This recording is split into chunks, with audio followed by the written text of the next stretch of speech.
All right, y'all. Well, thanks for hopping on today. I appreciate your time. I know we'll have some people kind of continue to trickle in, but our goal today is to talk about making a seamless seller experience. And so, in essence, this one picks up where our last class left off. Last class, we talked about nailing your listing presentation and everything you need to do to prepare and get ready to present to people. This one kind of picks up where that one ends in terms of like, okay, we've got our listing agreement. Now what? And so this can be a great peace of mind if you don't have any listings or haven't had any yet, or if you've only had a few, it can really help you kind of nail the process. I will say this class is very much designed to be kind of a checklist of sorts. And so it does get pretty granular, can be a little in the weeds, but I'm here to kind of run it according to how you guys would like. And so please chime in, let me know if you have questions. And then on that note, we do have a lot of people in here who have had a good bit of experience doing their own listings. And so I'd love for you guys to kind of chime in and let me know your experiences as well. Give me 1 second. I'm going to share my screen.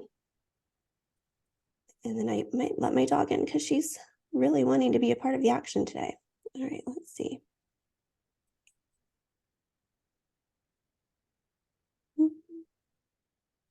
All right, you guys, oh my gosh, 1 second.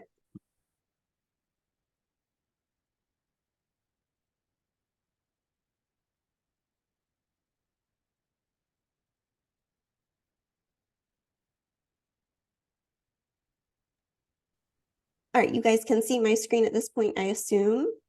We're looking at this. All right, cool. So we'll go ahead and get started. Let me enter the presentation mode for you guys. I apologize, my computer is acting a little funky today. Bear with me. It's taking up the entire screen. All righty. So in essence, we are in that dream scenario where we nailed our listing presentation and the sellers really enjoyed our conversations and they say, yep, we are ready to go.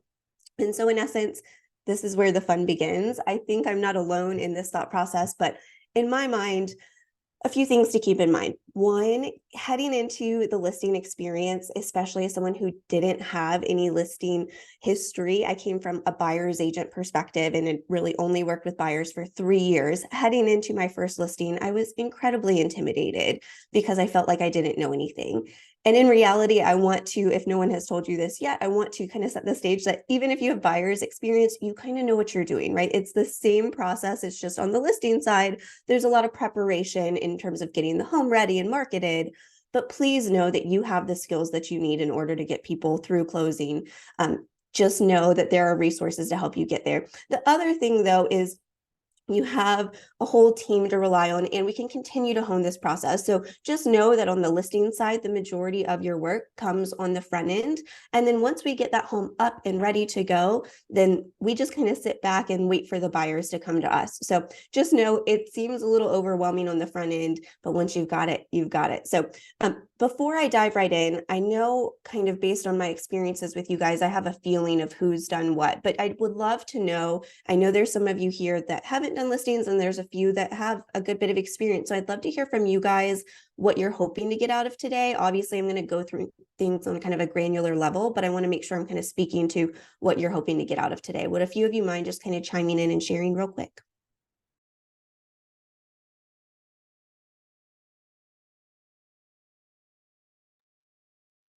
Maybe Jessica, would you mind sharing if Yeah, you I have was gonna say I have not done very many listings at all, so I just want to learn from everyone and see everyone's styles. I know everyone does things differently. So yeah, that's really just what I want to take away from it.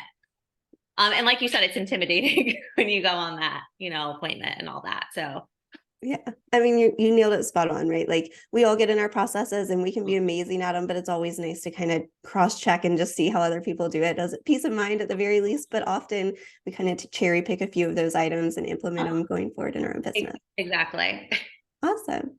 What about you? Well, I'm on mostly because is that okay? Yeah, I Was was just somebody trying to else figure out who was talking? talking. No, go for it, Dee. Oh, oh, okay. I mean, I've sold a lot of listings, but this market is kind of different. And, it just makes me nervous taking listings right now. I'm just not sure, that they're going to sell real quick. And, I just want to be able to meet my clients' expectations, want to see how other people are handling that. That's a great point. And it's so funny you say that because anytime I go to teach one of these classes, I watch one of the recordings back from when we last taught it, just as a little refresher for myself. And it's so interesting. The last time I taught this class was back in February or March. And even then, hearing some of the things that I was saying, it's interesting to note how different our market is. Back in that class, I talked about reviewing your offers in bulk and will we set an offer deadline? And although that was a lot less common at the time, it seemed a little more feasible. Whereas right now, it's going to be pretty rare that we're going to be sitting down with our sellers and presenting for offers, or it's going to be much more important right now that we set expectations in terms of what we're going to do if we don't get any offers in X amount of time in terms of potential price reductions and things like that. So I appreciate you saying that, Dee, Absolutely. because as I'm going through these slides, especially as we get kind of closer towards those types of conversations where those matter, I would love for you guys to jump in and talk about the market. And as I'm saying things, obviously my production was kind of back in more of a seller heavy market. And so I would love to hear y'all's perspective on how you're advising your clients now, or to kind of brainstorm on it, depending on what other people say. So I appreciate you saying that, Dee. What about you guys, like JC or Greg or Taylor? I know you guys have. Similar to what you just mentioned about the market being different. I have not yet utilized staging for listings outside of a consultation, and where a stager will present some of those kind of simple things that can be done, the decluttering, as opposed to actual furniture staging or moving things around. So I'm interested to know kind of what people are doing in terms of recommending that, the degree to which that is recommended, the types of repairs that you're encouraging sellers to make on the front end before going to market, just because, yeah, it's a different marketplace. And certainly, I'm giving that general, information to my prospects right now, that coming to market more market ready is going to be beneficial to you. But specifically what other agents are doing is of interest to me for sure. I love that you said that, because one of the first slides that I have is about staging. And it's so funny to me because I actually, when it comes to that slide, I bounce around to like 5 different tabs on my computer to show you different examples, and we'll really dive into that. But it's funny because I'm like, it's something that I really stand on as an agent. I feel really strongly about. The degree of it kind of depends on what listing we're talking about and what it needs and what people's budgets are. But yeah, we'll absolutely dive in, because there's a million ways to do it. Some agents will kind of do it all themselves. Other people will bring a third party in. I'm kind of that mindset, but yeah, absolutely. And then I like your point about the repairs. I think for so long we've been in a market where, yeah, you want to present a quality product, but you kind of never will do an inspection unless maybe it's an investor owned property and you really just don't know what you're working with. Whereas now it does seem like we're getting more and more people that are pretty comfortable getting that inspection on the front end, just because I think very often buyers right now think they're going to be getting a deal and they have a lot of potential for that. And so if you provide them with an inspection on the front end, you've done a good bit of work, then you're kind of saying like, take it or leave it. I'm not going to be doing a ton of negotiations down the road, but we can talk about that. I don't really have a specific slide for it. So definitely, like, when we get to about that point, we'll kind of stop, but I'm definitely interested to hear y'all's thoughts. Thanks for sharing. Anyone else? Cool. All right, well, we'll jump on in. In essence, like I said, we're picking up, basically we left our listing appointment. We're heading home. We'd hear from them a day or two later, and we hear that we won the listing. Now, this very well could be a friend of ours and we didn't have to compete at all. We just did a great job in telling them how we're going to service their property and their experience. Or this might be a situation where it was a relatively cold lead and maybe we had to compete against a few other listing agents and we won it. So whatever the case may be, huge congratulations, especially in this market. To Dee's point, I know listings right now can be a little intimidating, but at the very least, providing kind of a standard process will really help us down the road, because it'll help build those referrals. So we'll kind of dive in and take off from there. So in essence, at this point, we're assuming that we have a signed listing agreement in our dot loop and it's time to get to work. Now, being on the leadership side of things at Choice, this is very much a hill that I stand on. Like, please, please, please start by having your dot loop updated and kind of keeping it that way. It's a lot easier to keep your file organized if you do it on the front end. So obviously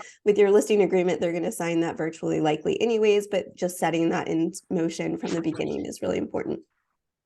in my mind, when we're talking about getting a home ready, I kind of see two sides to the preparation. On one hand, there's getting the home ready and marketable and into MLS, which is mainly me staying on top of the sellers and making sure they're doing what they need to do. And then on the other end is the side where I need to feel as confident as possible actually representing the home, making sure I know what the finishes are, what the features are, answering any questions kind of on the front end, questions I can assume I likely might hear on the buy side, and gathering and preparing for any marketing that I plan to do for this property or anything that's kind of my standard process I want to be setting into motion. And so as I'm going through this, I'm kind of keeping these things in mind. Like we mentioned, and like Greg said, really and truly, as soon as that's taken care of, my first step in talking to people is ordering a stager. Now, I'm going to open this up for conversation in just a moment, but I was always of the mindset, right? I've been to a million of these appointments. I could absolutely tell people from the start what I want from them. But I always was of the mindset that I like to bring in a third-party vendor to tell my clients what to do for a number of reasons. One, time.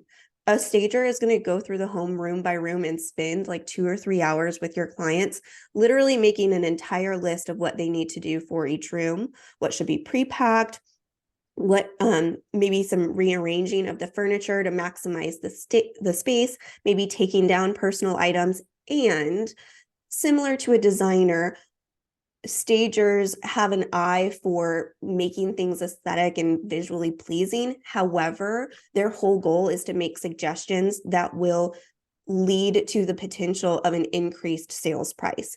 And so they will also then ask your seller if there is any room in their budget for any potential repairs or updates that could help them yield that increased price.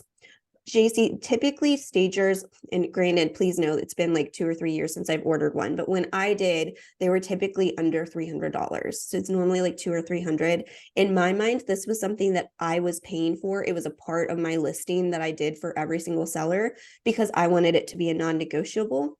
And also, like, I didn't want to spend those 2 or 3 hours with people. I also wanted someone else to really push them. And like I said, that stager will make recommendations for things that might be painting some rooms, it might be replacing some carpet. Those are the people that can kind of deliver the hard news from a buyer's perspective while also preserving your relationship. If you've walked into a home and it smells like dog or it smells like smoke, if it's a friend, that can be a little hard because they're like, you've been in my home so many times and you never said this. Or if it's someone that we are just meeting, it's not really like the best set of the tone to say like, hey, by the way, your home stinks. Obviously, we'll nail our delivery, but like, it just kind of isn't the way I want to start my relationship because this is kind of how I'm starting things. I'm starting with the stager. So do it however you want, but I would always hire someone and bring them in. That said, however you want to do it, this part is so incredibly important. I'm going to back up for a second though, because I've talked about this in our listing presentation class and in our CMA class, but I'm a big advocate for setting the stage for this conversation. So in my CMA pulling, I'm making sure that part of the comps that I'm gathering for my clients often, it's not going to be what I'm using to dictate it, but it's always nice when it tells the story of some of them are going to be incredible in terms of the quality in the photos. And then there's inevitably going to be others that just didn't present well. Maybe they were iPhone photos, they were taken on the diagonal, or someone has stuff everywhere. And so when I'm in that listing appointment showing my clients what their comparable homes are, I'm also showing them all of the photos from those comparable homes when they were on the market and using that to lay the foundation of okay, so this one has stuff all over the counters and this one doesn't, right? And we can see that this one that didn't ended up getting a higher price. And so I'm setting the stage going into this staging consultation to say, this really matters to people. Let me hop over to the chat real quick. Taylor uses Linden Creek. It's $150 for the consultation. You guys pay for it. That's a great price. I love that. Taylor, so they give suggestions on how to organize the rooms or what to declutter. I'm assuming so. Yeah. Oh, sorry. Go for it. No, go for it, Taylor. So they've got different packages. So normally in our initial consultation, we're taking a look through the house and sort of telling them things to start on. But then in our listing appointment, we tell them, look, we offer this complimentary stager to bring in Linden Creek, and they're going to walk through and give ideas. We do the 150 package and we take notes. they do have a more costly, I don't remember the cost of it, but they'll literally send you a presentation and things like that. But we take notes and then send the notes to our clients after. But they just walk through and are like, okay, declutter this, put this away, go ahead and pack this, set up the desk this way, move this piece of furniture. So they're talking through that sort of stuff. And then if there's empty spaces, they're also giving us ideas to like virtually stage, because they don't bring staging furniture in if someone lives in the home. They only do it if it's a vacant property. So then that way our client can either decide if they want to invest in the furniture, or we'll get it virtually staged. And then we put like QR codes on the wall so that when people come through, they can see the virtual staging. That's a great idea. And I like that you mentioned the virtual staging. That's something that I've been a big fan of, especially if it's a vacant home, or if it's one of those ones where like it's a lower price point. We definitely want to showcase its potential, but with all due respect, like I'm not going to be paying to bring in furniture. And so that can be a really nice option. I've also heard of people printing out those virtual staging designs on a poster and just putting like an easel in the corner just to highlight it. Yeah, I totally agree. And we've Jenny- done that Go ahead. before too, because you can do, instead of virtual staging, you can do virtual upgrades too, and show people what it would look like. I agree. And I mean, I think especially in this market, right, it's really important for people to not walk in and feel like they have a ton to do, right? Like they're already having a high interest rate, home prices are already high, and so that monthly payment and their cash to close is going to be pretty significant. They don't want to also then walk in the door and say, oh, I need to do all these things.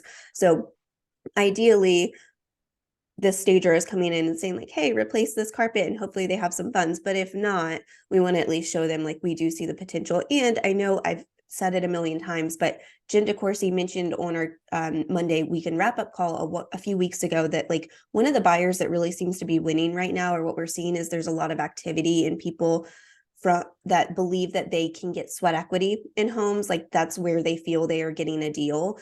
And so obviously that's a nice peace of mind, but that doesn't mean we want to show up and still not do anything. So kind of a perfect mash of all of that. How do you Jenny think mentioned- that sellers take that? You know, because sometimes, I mean, I've gone on listing appointments and I'll say something like, you know, we're going to have to get the house ready.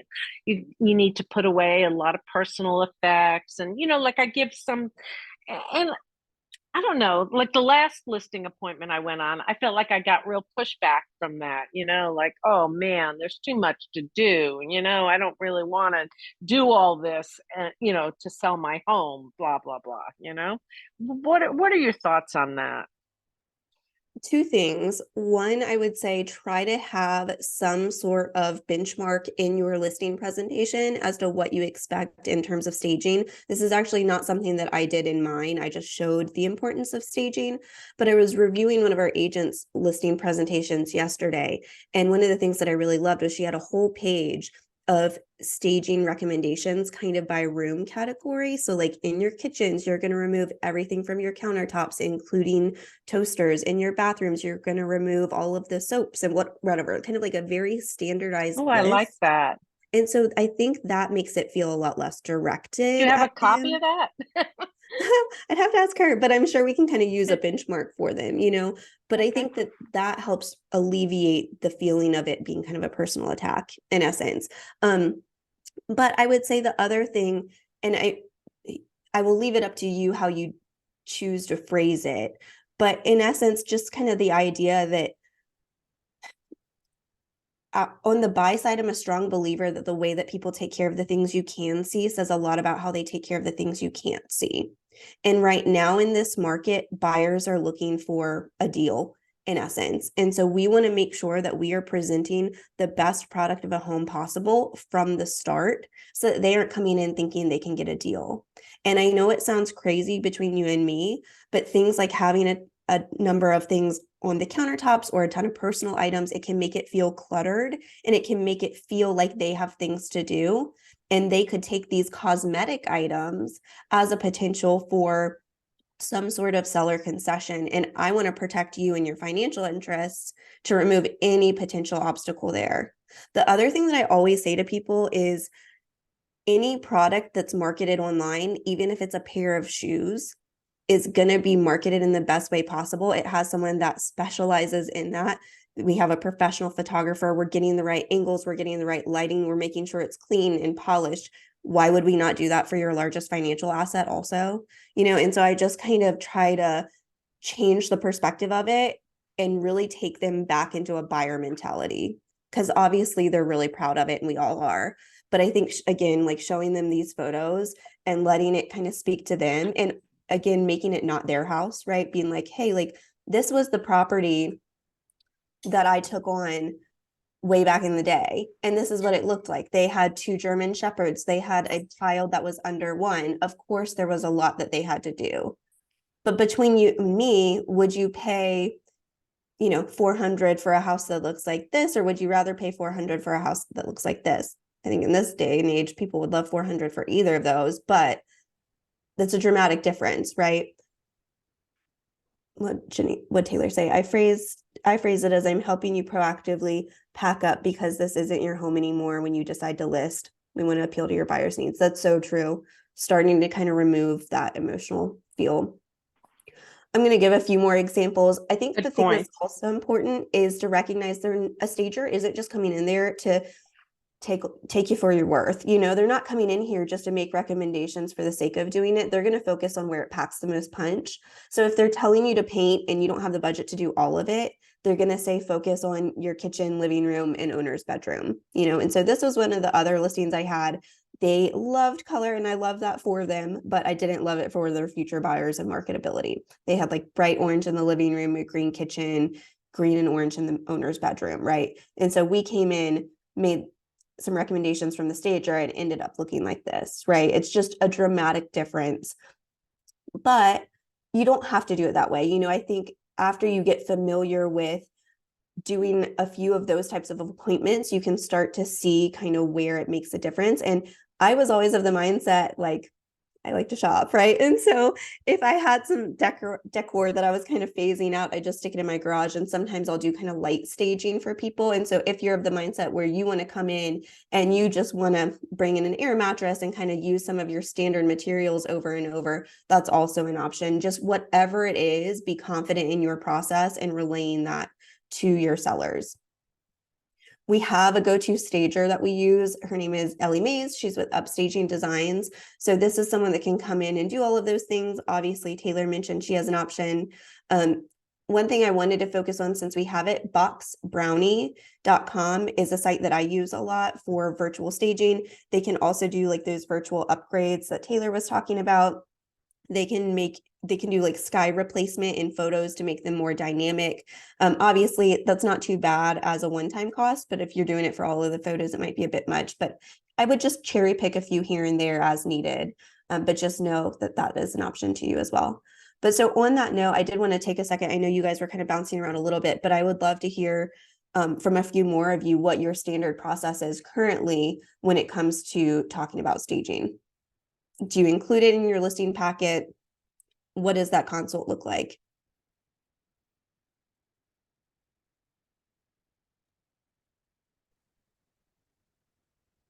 JC, do you mind sharing what you do? Sorry, for staging consultations. Mm-hmm.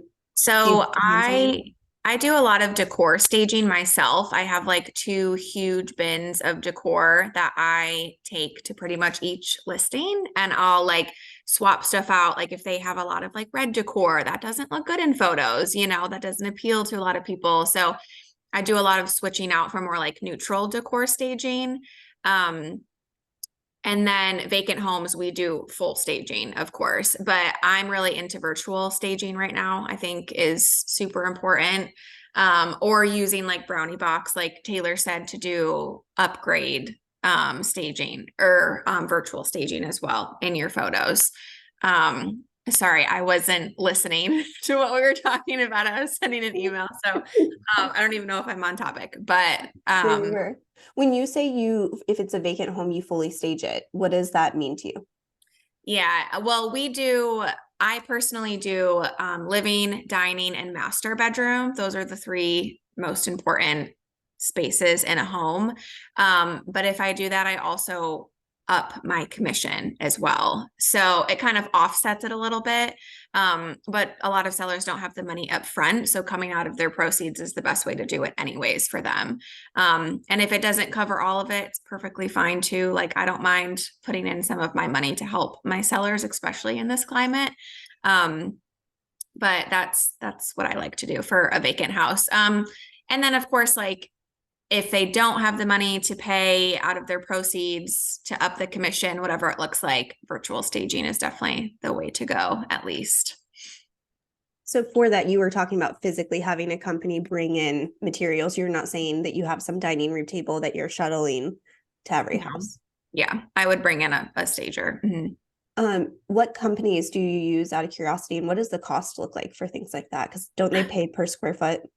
So I haven't done it here in Raleigh yet, but in Wilmington it was per room and then per square foot also. So they would do it as a setup fee, a takedown fee, and then a monthly fee on top of that for the furniture. So it was usually around $3,500 for like setup and then per month.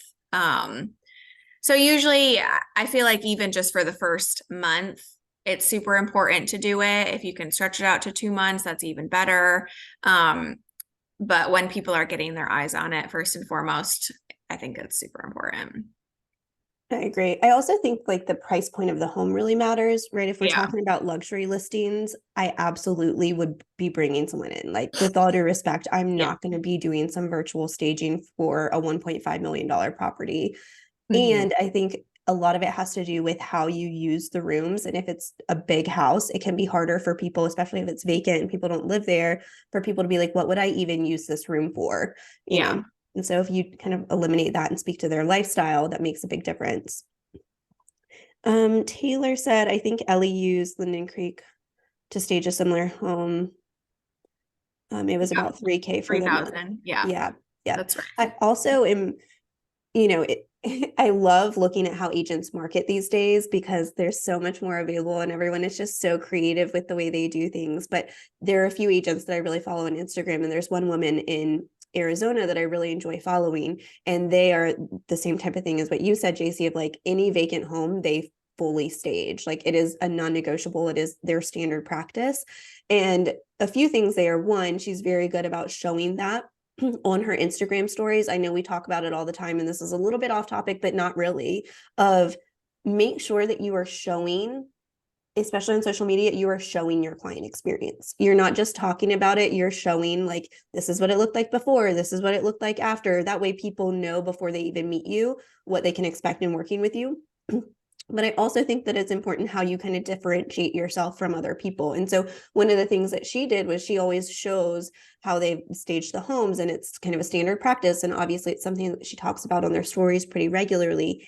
And she followed up with a story the other day showing how they were like 4 properties in their neighborhood alone that had all been vacant. They sat on the market for 60 days. Every single one of them was taken off the market, was then fully staged and brought back to market, right? And so like, obviously that's a totally different market from ours. Who knows if that's truly the case, but I do think that speaks volumes, and knowing like, especially right now, buyers need a little more leverage. Like they need to really see it. So I think all of that's kind of important. On that note, I think it is a good time to kind of talk about repairs and inspections on the front end, because obviously staging can tend to be very cosmetic, but the same thing goes with inspections, right? Like we want to make sure that the home is fully ready and that there's no surprises. So out of curiosity, how do you guys advise your clients on whether or not to have an inspection prior to listing? Is it something that you talk about in your listing presentation as an option, or is it something that you kind of only talk about if they bring it up? What are your thoughts there?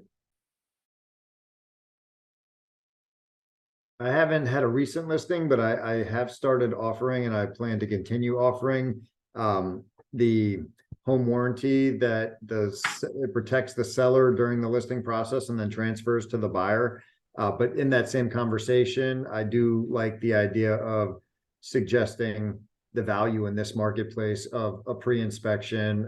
But to me, that conversation is only valuable if I'm speaking with a client who's open to making some repairs based on what comes out of that inspection report. So Having that conversation is something I'm always open to doing. If I'm getting completely shut down, I'm being as diligent as I always would be, doing my diagnostic on the home so that I can make sure that we're filling out the disclosure forms completely, or if I disagree with anything that the sellers plan to convey there, I will be letting them know this would be something that, might need to be disclosed per conversation, or does need to be disclosed if asked about, or just in general. So I'm kind of going by my clients, but I do like the idea of as much transparency as they're willing to offer, and certainly making those repairs and letting them know that I think in this marketplace, amongst competition, folks that are taking out high interest rate loans want to feel good about their investments, and this helps to give them a little bit of extra peace of mind.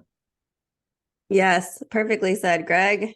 That's exactly what I'd say. But I like that your point of only if they're willing to do things, right? Because if not, then we're just disclosing a ton, which is still good. There's definitely value in transparency, but I think it's kind of a delicate dance. To your point, do we think that it's needed? And do we think that they would do something about it? And it kind of depends on the property. And I always just explain to my clients what their options are and what those different outcomes could be and what they potentially mean, right? If it's a property where we're walking in and it looks like there is a ton that needs to be done, it's hard to say. On one end, it's nice to know what we're talking about, but then on the other end, are we going to be doing a ton of things and paying for repairs?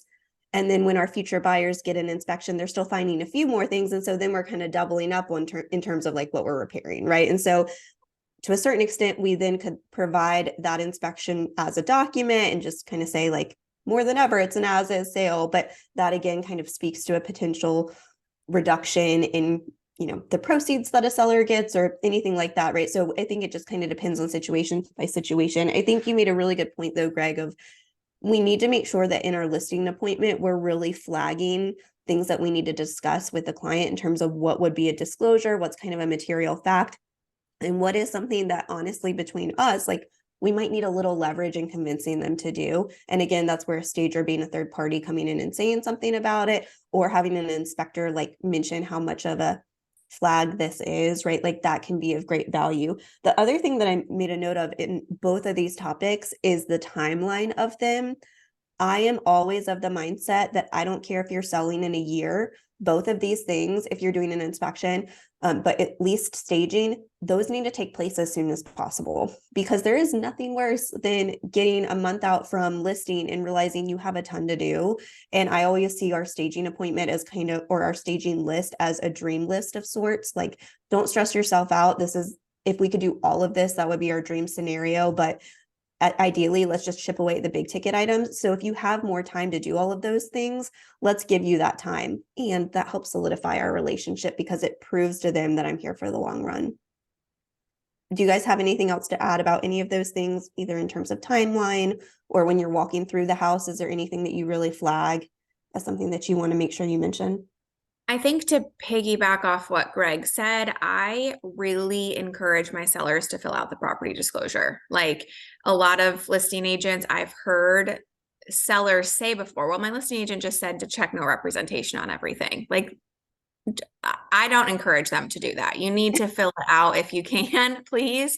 And if there is something on there that you have to disclose that's not working or not functioning or broken or you're unsure, like, whatever it is, let's take care of it before so that we don't have to put it on the property disclosure. So I just really encourage them, tell me everything and let's get someone out here. Let's have someone look at it. Let's get it fixed so that we don't have to disclose it.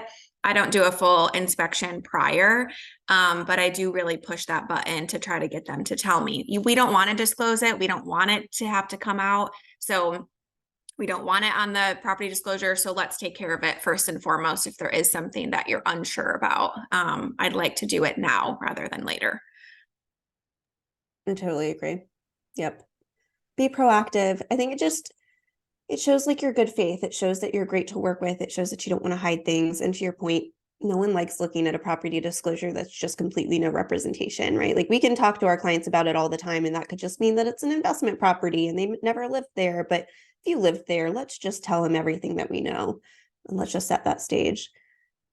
Greg said, one additional staging question I had is how folks are handling small cluttered homes, especially without garages for presentation purposes? Are you suggesting pods or offsite storage, or just sacrificing one bedroom and making the best of it?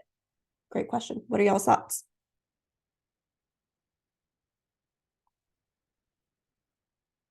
I will say personally, how do I want to say this? I really never told them what the solution would be for where that stuff is going to go, because honestly, like, y'all need to just figure it out. Like, I'm just more so focusing on the fact that it's got to go somewhere. So if you're sticking it in the cabinets, like if it's stuff that's on the counter and we're just sticking it in the cabinets, then that is what it is. Taylor said personally, like a pod or offsite storage, right? I agree. I definitely ideally don't want a pod in their driveway. So whatever we need to do to just make sure that it's out, photographers can probably remove it. Oh, that's true. That's very true. Yeah. But I mean, I would just say that I just focus on the fact that it needs to go, and just being like, these are my non-negotiables. And that's again where it's really helpful to just have it in your presentation of like, these are our standard processes for everyone. But I think the other thing is, like, I know a lot of us, and I'll get to this later, but a lot of us will follow up prior to the photography appointment and kind of go in and do some last minute touches, like maybe swapping out those towels that we were talking about, or doing some light staging and adding some things to the kitchen, like a cookbook or something, right? It is a delicate dance of not then like being a control freak and taking over and just like completely cleaning their house and swiping everything. Like, I will do what I can, but with all due respect, I can't care more about the sale of your home than you do. So like, I'm telling you what we need to do. I'm showing you the difference in the comps and what that means for what a buyer is going to perceive. And then it's up to you to do the work. I'm telling you what you need to do to be successful. And I'm telling you the different prices that could yield. That's just my personal approach. I don't know. I guess I just limit my expectations so that I don't drive myself crazy, because I get a little too in the weeds sometimes. Anyone else want to share their thoughts on how they handle that? Well, I'll keep it moving. So obviously you get the point. I am dramatically passionate about staging. I think it just sets the right tone. And again, like, what they do with that is up to them, but at least I'm providing them that formal expectation of what they can expect. And then again, like I mentioned, like, we're gathering content to share with people to show them what experience they could expect. And so this is a great opportunity. Like, everyone loves a good before and after. So get that content. I know on that note, like, clients, I always say I'll have clients send me photos and videos of the rooms before I come to their listing appointment. So I have an idea of like the lay of the land and their finishes. Definitely make sure when you go for your appointment or before photos that you're doing kind of those before photos and videos as well. So based on all of that, based on their timelines, I will then set up ordering photography and measurements. Obviously, if this is a ways out, I'll tell them we'll circle back when the time comes. But let's say that they're of the mindset they want to list as quickly as possible, then I'm definitely going ahead and organizing the photography and the measurements as soon as possible. I'm also making a plan for access. Most photographers have MLS access, but I always try to be there regardless, because I like to make sure like I'm removing the trash can from the kitchen while they take photos and just sliding a few little things around. I also make sure that the home looks the way that it should in order for photography. I'd love for you guys to kind of jump in here and let me know what you hear from photographers. But the things that I most commonly hear is, first and foremost, put your toilet seats down, put the lids down. For the kitchen or for the bathroom, remove all of the soap and anything from the countertops. I also would either fully close the shower curtain or leave it kind of part way, only if the shower is completely cleaned out. If it's got stuff in it, I'm definitely closing it. Ideally, they put all of that away as well. For the windows, when we are taking interior photos, we are keeping the blinds up to the sash and open. So they're only like halfway down and open. And then from the outside, they're either completely down and open or they're completely up. Those are kind of the short and sweet of it, but I always like to make sure that I'm making those adjustments while I'm in the house. What about you guys? What do you do when the photographer comes?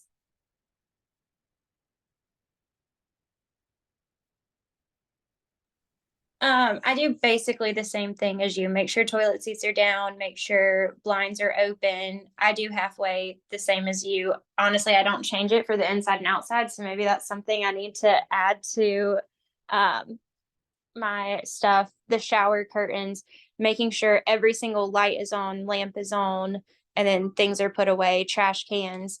Signs of pets, I make sure there are no signs of pets whatsoever in the house. But yeah. I love that point. I don't have a perfect place to mention this, kind of along the staging lines, maybe just before showings, but on that note, talking about pets, pet odor can be a big one, right? We kind of talked about that for a moment. So 2 things just to know for your tool belt, right? 1, changing your air filter can make a big difference. I know it seems silly, but just that alone can dramatically remove that pet smell. So if you walk in a house and you smell that, let's make sure we've done that. Also, when you have your staging appointment, it is very possible, especially if they had pets, that they will mention to have the carpets cleaned. Please, please, please learn from my mistakes. I learned the hard way. If you have pets, you want to make sure that the carpets are dry shampooed and not wet shampooed. If you have them wet vacked, it will kick up the smell. So that property that I showed on my listing presentation sheet with the before and afters, that when the stager made the recommendation to have their carpets cleaned, but didn't clarify with them. And so I had walked into that listing appointment and sure, I saw the dog hair on the ground. And obviously we knew that would be taken care of, but it didn't really smell like dog. And I walked in the day before showings and it reeked. And it was just because they had their carpets cleaned. And so something they thought they were doing to be proactive actually like really hurt them. So just kind of make that as a note. If they have pets, make sure that it's not wet cleaned. On that note, also, when we're talking about ordering photography, I also will order measurements at the same time. Most photographers can do both. We have a preferred vendor that we use. We've got Creative Impressions Media, and then we've got another one. So I'll send out these recommendations in the listing or the post-class email. But just know a lot of them, you can order both of those services at once. I will also just kind of take into account what the property is. I likely will order drone photography or some spotlight detail photography. Obviously, if there's something that I want to highlight, I'm mentioning it to the photographer before we even go. But those are kind of the main things, right? I do think drone photography is more important than ever, especially if it's a big lot or if it's kind of out in the country or if it's in close proximity to other things that could be highly desirable. So like I had a townhome/condo that was for sale right near North Hills. That one I absolutely did a drone photography for because I wanted to show that it's literally walking distance to North Hills and all that. So that's something that I definitely want to touch on. But obviously, things have changed dramatically since I was in the business, and more than ever, people are doing listing videos and doing reels while they're doing photography. So I would love to hear from the people that actively do that. Is there anything that you want to kind of note about that? How did you get into it? Do you practice your scripts in advance, or are you just kind of showing up and knowing that you're going to like kind of open the door? Anything that you guys want to share? And is that the same photographer or vendor that does your regular listing photos, or is that someone else that you're hiring specific to that? Anyone want to share real quick?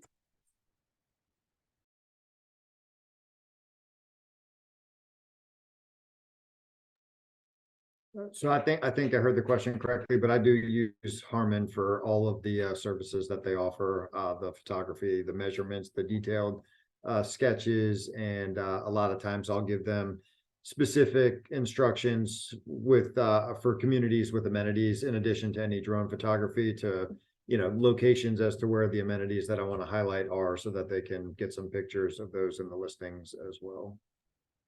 Great point. Normally when you're on those websites, they'll have your standard photography and then they'll have line items for everything else that you can kind of add on, being drone or amenities. And that's a great point, Greg. Like, don't assume if the community has amenities that your photographer is just going to go do it. They're not. They're literally just there to photograph your house. So definitely make sure that if that's something that is of great value, that you do it, because it's just a little bit extra. And I think more than ever, we really want to speak to the lifestyle that people can expect, and that really showcases it. I also like that you mentioned the floor plan, because when I think measurements, I think that's kind of one thing that I automatically order is that floor plan. I think it's just so important to have in your documents, because although we've walked in the home and we've experienced it and the flow of the home makes sense to us, sometimes we forget about that. And so then you're looking at photos and you can't really figure out where things are. So it's nice to have like a designated floor plan where you can really say with certainty what the layout is.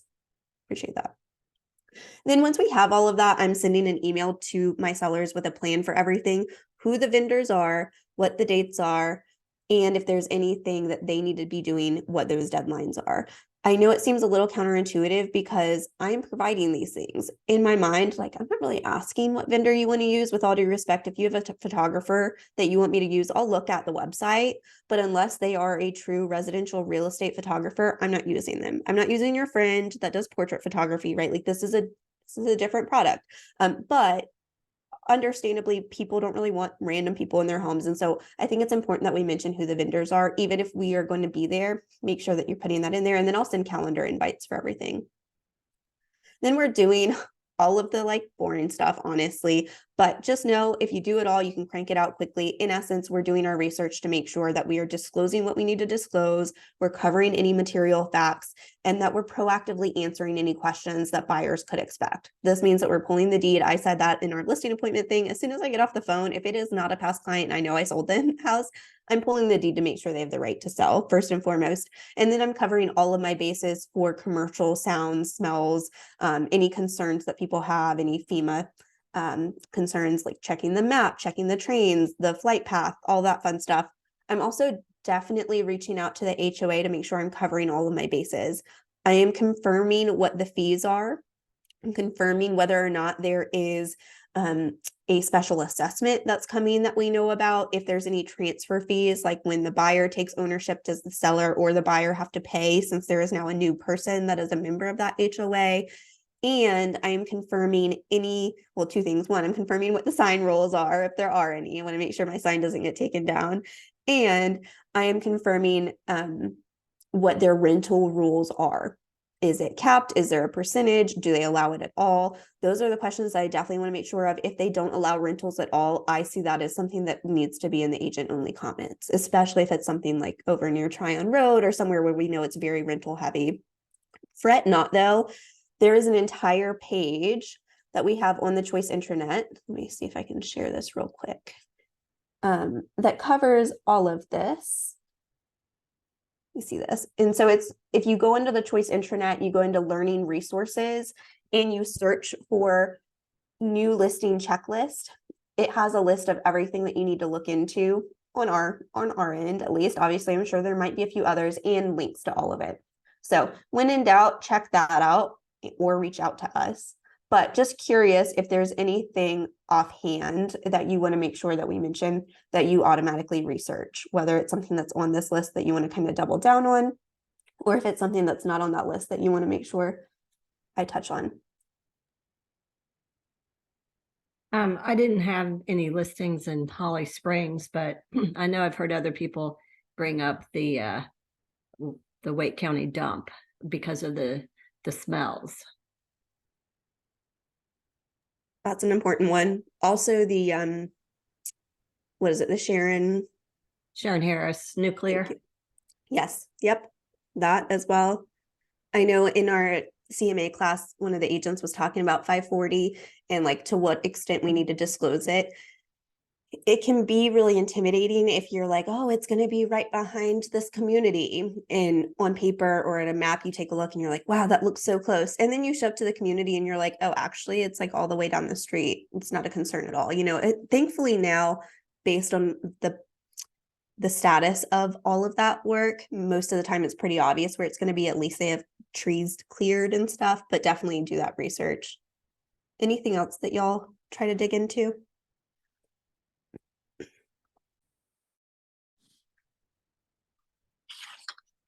Cool.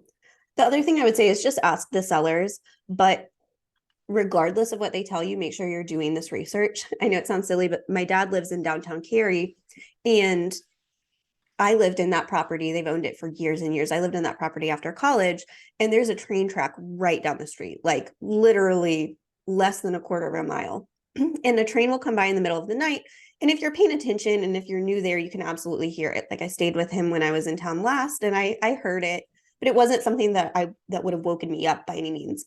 But if I were to ask him, I know he would tell me that it's there, but really and truly, like after you live there, you don't notice it, you know? And so just kind of keep that in mind, that like once you've lived somewhere for a while, you kind of tune things out. And so something that they might have forgotten about could still be something that we need to disclose.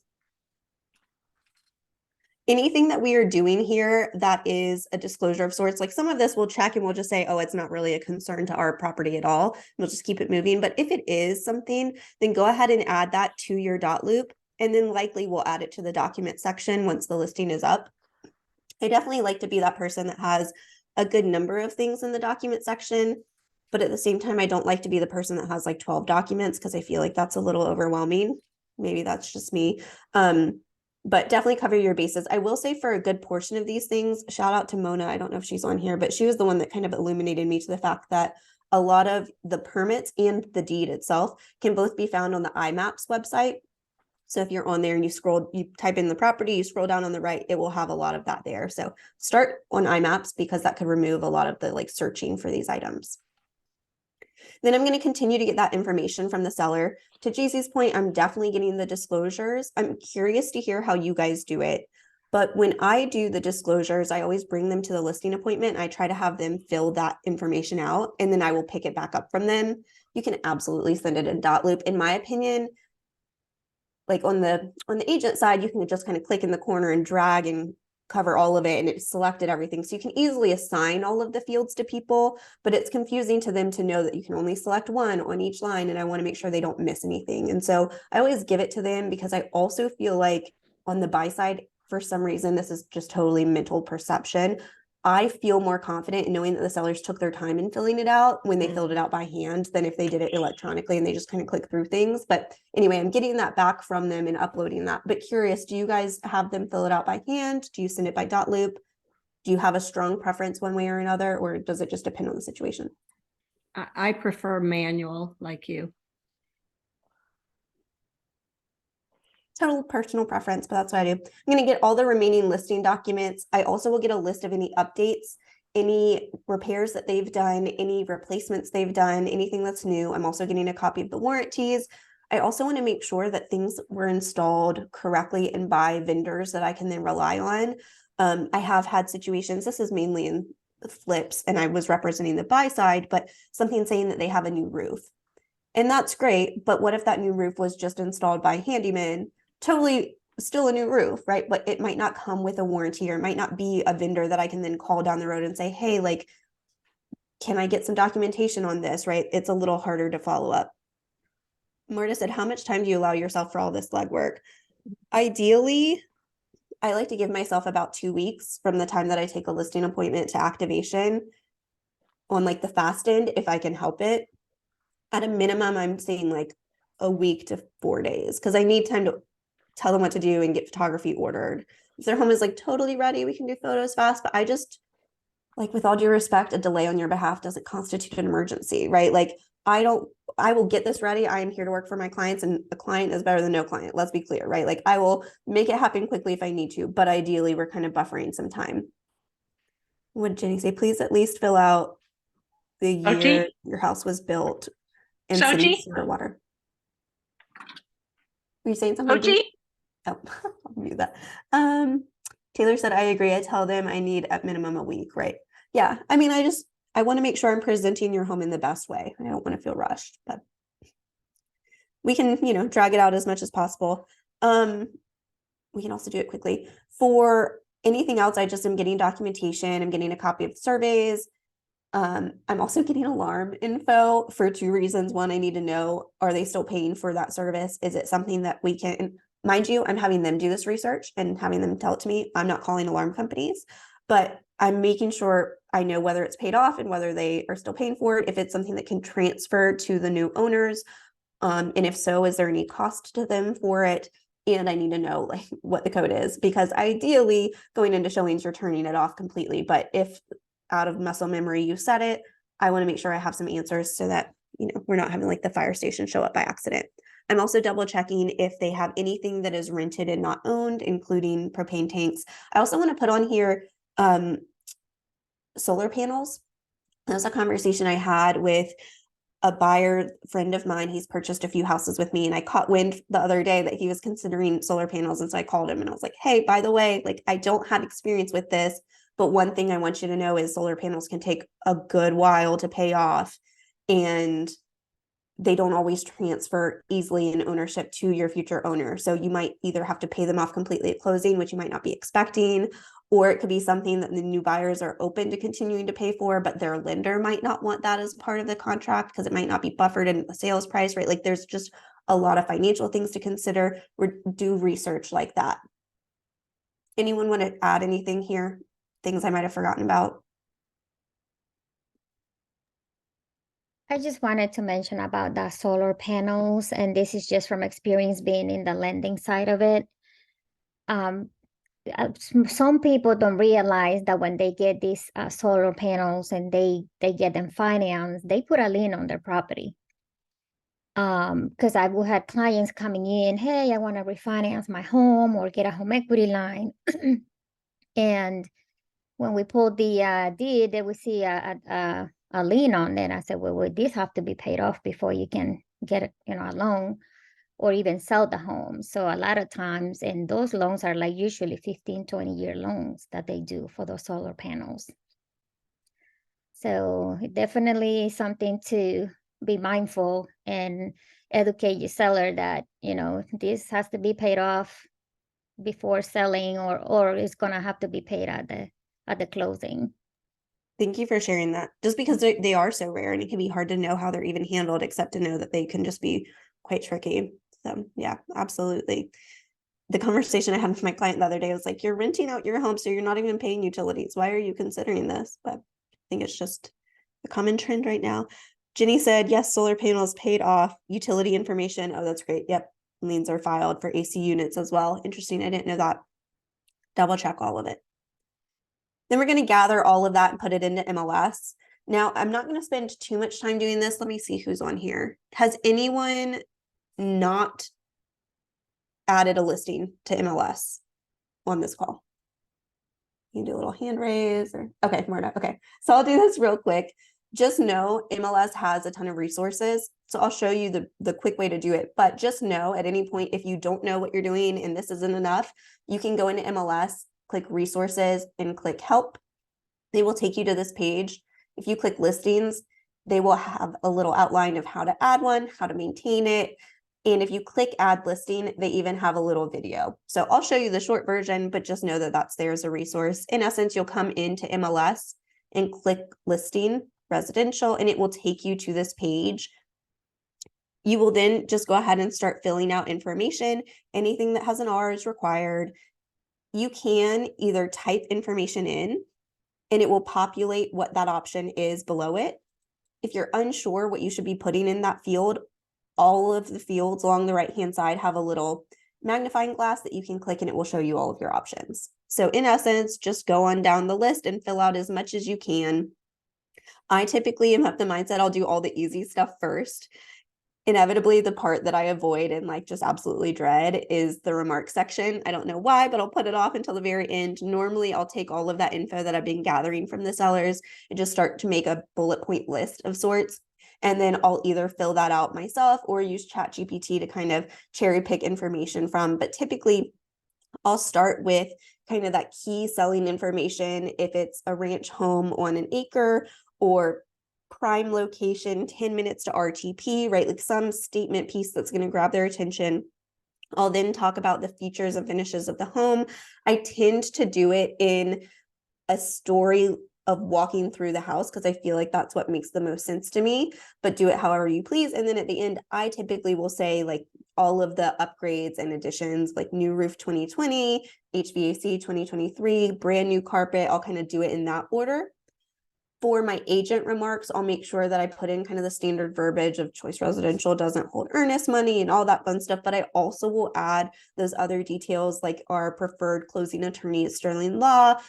Allie Ganley with Movement Mortgage can offer a 2-1 buy down, or whatever the case may be. I'm putting that verbiage in there, especially more and more these days. I'm seeing those as options for people, and they can get a lot out of it. As we know, I know it's going to be silly, but like as we know, having the right partners as a part of a transaction can make all the difference.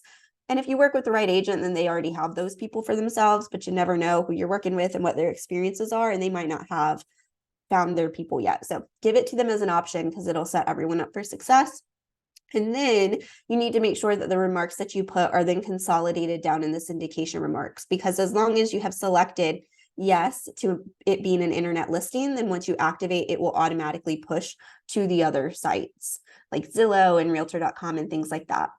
It can be a little overwhelming. It is a little clunky looking. I think honestly, that's the most intimidating part, is the fact that it just doesn't look user friendly, but just know it's actually not as intimidating as you might think. You, again, have all of the options available to you along the right-hand side. Just know, let's ideally all be that agent that's filling out as much as possible, especially in the additional features info. Like, this is the section at the bottom of every listing. So include, please, the age of systems, what type of countertops they are, just finishes like that make a big difference. Jenny said, I had a seller's agent put the invoice on the transactions document. It said the solar panels was an additional purchase. Yep. That's absolutely something that can happen. Kind of backing up for a second, but yeah, absolutely. And that's one of the main issues, right? Like, a lender is not going to want to approve you for the purchase of a home and then also approve for some other 40,000 thing line item. So make sure you're addressing that on the front end. You can add all of that here. Personally, this is just me being paranoid. I never will fill out the status until I'm ready to fully activate. I just leave it blank. I'll fill out everything else. You can come in and click save as a partial and come back and keep editing it later. So I'll do that until it's fully ready, and then I'll activate. I also like, along the left-hand side, you can click view detailed report and it will show you a little preview. So as you start filling this out, it can be quite rewarding because it starts looking a lot more real. You can also add photos. You can drag and drop them. My main advice here would be add your primary photo first, and then the rest you can kind of play around with. But for some reason, I feel like this one is a little harder to replace in the order of things than everything else. I also would recommend that you upload in sections. Obviously, you can upload a ton in bulk and then rearrange them, but dragging photos from all the way down here up to the top can be a little intimidating. So I'll normally kind of do it in pieces so that it's not too daunting. Do it how you please. I would love to hear y'all's perspective. Typically, what I will do though is I'll do the primary photo as some exterior, maybe even a drone photo depending on the land. I'll do the front photo. I'll do 3 photos that showcase the home. Normally, this is going to be something like the kitchen, living room, and maybe the drone if this is the front photo, or like kitchen, living room, bonus room, something like that. And then I will start over with all of the front and exterior front. I'll then go in, and I like to do the order of my photos as if you're walking through the house because I feel like it makes the most sense. And then I'll finish with the exterior and any other drone photos, and then any other like amenity photos and things like that. That's typically the order that I do things, but I'm curious to know how you guys do the order, or if there's anything specific you want to note about the input of a given listing.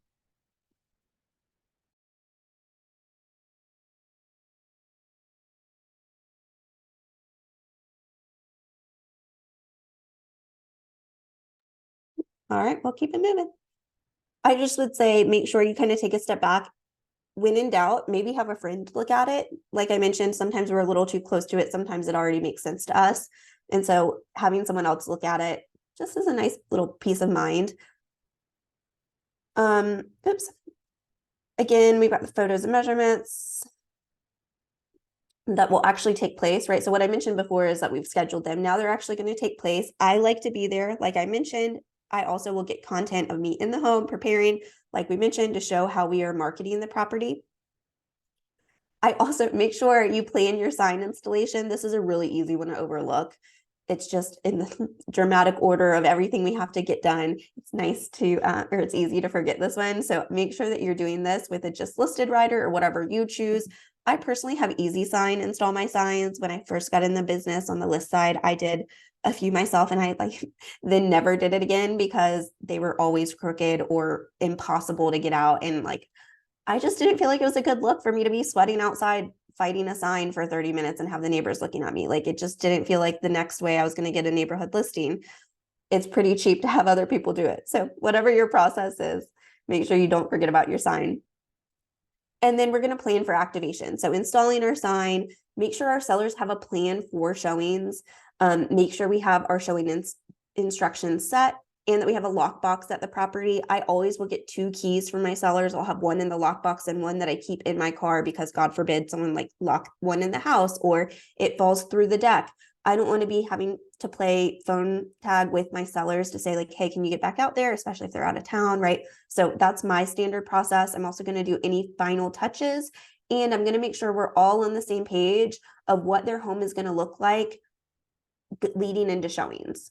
So if this is a vacant property, I'm having strong conversations with them. I had this with one of my last listings. It was a vacant home. They had already closed on their new home and moved all the way to like Pittsboro area. Their home was up near my house, but it still wasn't convenient, right? Like it was still a 15 to 20 minute drive. And so I told them, I will try to go to the house every few days to make sure that it looks clean and make sure no one has left shoe covers everywhere, right? But I cannot guarantee that I can go to your house every morning and every evening. So I want to make sure we're on the same page of how you want your blinds positioned and how whether you want your lights on or off. I will try to put in the showing remarks, like if you're the last showing of the day, please turn them off, but I can't guarantee. And so if we keep your blinds open and your lights on, the people driving by can easily see that it's vacant. Are you comfortable with that? I also do think though that having the blinds open for showings during the day makes it feel a lot brighter and is more inviting. So I would like them open, right? Like whatever that is, make sure you're having that conversation so that we all have the same expectations. Also make sure they know how to work the showing requests. It comes through as a text. All you have to do is say yes or no, right? Like I'm telling them how much time they're going to get before showings take place. We will be on the same page of, do you need X amount of time in order to approve, or are you able to get out of the house pretty quickly? We're making a plan for all of that. I'll likely send them one final email with any updated dates, like normally after photography and all that fun stuff. I'll just make sure we're on the same page of if we're going to come in soon or are we not, when will showings happen, all that fun stuff. Again, make sure they understand the process of showings. This is where I would like us to talk about setting expectations with our sellers in this market. They get a showing request, amazing. I need them to know that unfortunately not everyone will show up and not everyone will give us feedback. I will be reaching out as soon as someone schedules a showing, just to open that line of communication, but not in a pushy way, just to let them know that I'm here. I also will follow up likely the next day because I don't want to seem too desperate in essence. But I do want them to know that I'll be following back up. But I also need them to know that sometimes no feedback is the feedback, like no offer is the feedback sometimes. And so making sure they understand that. How are you guys prepping your sellers going into showings and therefore setting expectations for potential offers or lack thereof, or maybe they've priced too high and kind of what that conversation is? Would you guys mind sharing what you do kind of leading up?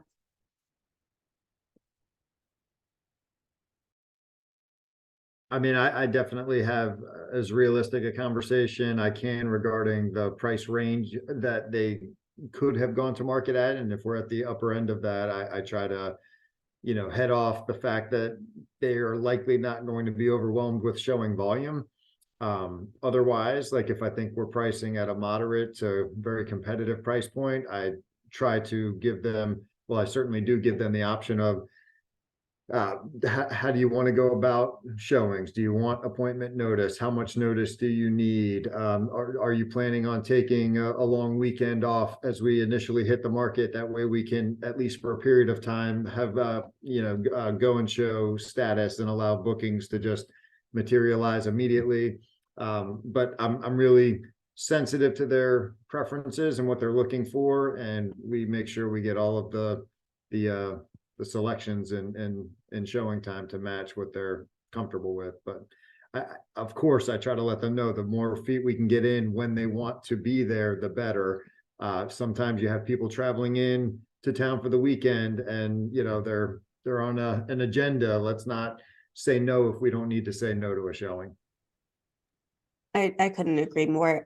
On that note, one of the things that I had to add to my conversations and learned from hard experience, that one that's in my listing packet, those people went out of town for a weekend and unfortunately did not sell. They came back into town. I did not know, and again, this was partly because I didn't know to have this conversation on the front end, with how many people now work from home. I think it's more important than ever that we directly ask that question, do you work from home? And if so, how are we going to accommodate showings? Because what ended up happening in my situation was they then came home, come to find out he not only works from home, but he's in like a data security type field. He cannot go work from a library or a coffee shop. He doesn't have any employees that are close by that he could go work from. Oh, and they have a baby. And so in the evening, they don't really want to accommodate showings because they're putting him down. Like all of that makes total sense, but also when am I supposed to sell your house if I can't get people in the door, right? So like we need to make sure we're setting that expectation. It's not going to be ideal. Sometimes we will have a ton of notice. Sometimes they will be making this request and they want to show up in 30 minutes, or they could be in the driveway making the ask. It doesn't mean we need to accept all of them, but if we can't, what is our plan to get them in the door? Just setting that expectation. I agree. And just educating them. I know we say it all the time, but we do this all the time. They don't know what their options are. Just even outlining what the options are for appointment selections. Like, what does it go and show? Can I block times off? Can I say that we need X amount of time in advance? Like, do we want to allow overlapping showings? Do we want to wait until the open house to allow showings? Let me see. Is JC? I think JC hopped off. Oh no, she's here. JC, if you can talk, I know you're busy doing stuff, but I know you are really big on kind of mentioning those types of things of oh, I totally lost my train of thought. But I know you had kind of talked about this type of stuff before and setting expectations with your people. You can share. I don't know if you can. But just making sure we're having this conversation. Then we're going to be go ahead. Sorry. One other expectation I like to set up front is like, they don't know how much the market's shifting. So they sort of are expecting to get multiple offers on the first weekend on the market still right now. So I make sure like, here's the average days on market for your specific subdivision within a half-mile radius of your house. Like I'm letting them know that. And then similar to like what Greg was saying, based on where we are price wise, like they can expect that like we'll probably be on the market. So like don't freak out if things don't go as expected this first weekend. It's made life a lot smoother when people aren't expecting necessarily multiple offers the first weekend on the market. I couldn't agree more. Yeah. Being really familiar with it. And I think that listing packet that I was reviewing yesterday, not only did she have kind of standard recommendations for the staging recommendations she'd have, but she also has a very standard expectation on what it will mean if we go active and we don't get any showings. Then that means we're going to reduce by X amount after X number of days. Or if we get a certain number of showings but no offers, then that means we're going to reduce by this percentage in this number of days. Or if we have a ton of showings and whatever, like, right, we're setting expectations for these if-then scenarios. And again, just saying, having this in our buyer or our listing packet shows that it's not kind of a targeted approach. This is something we recommend for everyone, especially in this market. So just kind of layering on those expectations, especially specific to this market, more important than ever. Greg said, I also feel like I'm terrible at figuring out how to block off certain windows. Oh my gosh, I agree. He always ends up calling showing time. I agree. That system is confusing. Unfortunately, I can't really show it because you can't do anything in showing time until a listing is active, understandably. But I agree. It can be a little confusing. If you haven't, I know it sounds old school, but like if you haven't yet, save showing time's phone number in your phone, because inevitably like you'll only need it when it's kind of urgent. So save that. Once we have everything ready, I'll submit it into dotloop and send it to the sellers for final approval. So once I have everything for that listing into MLS, I'll click that little third option down with its like preview view. I'll download that as a PDF and put that in dotloop for the review. Again, in setting expectations, I'm making sure they know that I have a limited number of characters. And however I want to say it, I'm not asking for them to rewrite all of this. Like I'm not then asking for you to send me a description that's poetic and you think is going to sell your house. Like I'm just asking that I have your approval and we're ready to go. If they want a few small tweaks, they can, but I always set the expectation like, hey, I have X number of characters. I'm already at that max amount. If you want any adjustments, please know I'll have to remove something else. So if you send me something you would like, I need you to also tell me what you want me to take out. Right? Like whatever you want to say. Taylor, it looks like you're smirking. Do you have something to add to that? Well, I was typing it, but I said you're way better than me because I send them like once it's live and basically say sign for approval. Now, sometimes people will get like tweaks and stuff to it, But my thought process is I'm the expert. You hired me for a reason. Let me do my job. But maybe I should send it just before we go live next time. I mean, I like that, right? Like they won't push back if you don't ask them to push back. You know, the other thing is it all depends on the person too, right? Like most people it won't matter at all, but then you do get that one that's just a micromanager and they can't help themselves. And so in those situations, if they just feel very strongly about how something should be worded, I'll be like, amazing. Let's put that into a beautifully formatted letter that I will then include in your document section. And we can put it on your countertop if you want, you know, whatever the case may be. You aren't in full control here. Then we're going to publish to MLS, either as coming soon or active, kind of depending on the situation, and that will push to third-party sites. Oh, that's what I was asking JC. I knew I had lost it. She's very firm on like waiting for showings to start until after the open house, or at least at the open house and after, like doing coming soon Thursday and then activating, but then not allowing showings or blocking showings until their open house, so that you kind of get that traffic and get that urgency, because there's a number of people in there.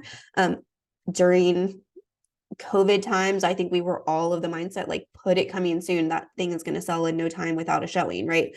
I think this is where it's even more important for us to have the conversation of what is our market currently, and what does that mean that we're advising people? So out of curiosity, what are you guys doing for coming soon versus activation? Especially also, you know, it's a relatively recent change that coming soon now accrues days on market, whereas it didn't used to. So obviously it was a lot more appealing to do coming soon. I'm curious, in this market and considering all of that, do you do coming soon as a standard practice, or no? Taylor says no, situational, right? Yeah, I don't see the value anymore now that days accrue. And I actually have never tried what JC does. That sounds interesting, and I think I would give that a try. My general recommendation, which most clients have typically bought into, is to announce on a Wednesday or Thursday that we're I guess that was back with coming soon. So we're going active on a Wednesday or Thursday with an open house scheduled for Friday or Saturday, and the idea being, some people want to get that offer in that's going to blow you away before the open house occurs. I don't know if with the current market that's really happening anymore. So I think JC's approach is pretty interesting, and one that I'll keep in mind. Hey, I can touch on this some more.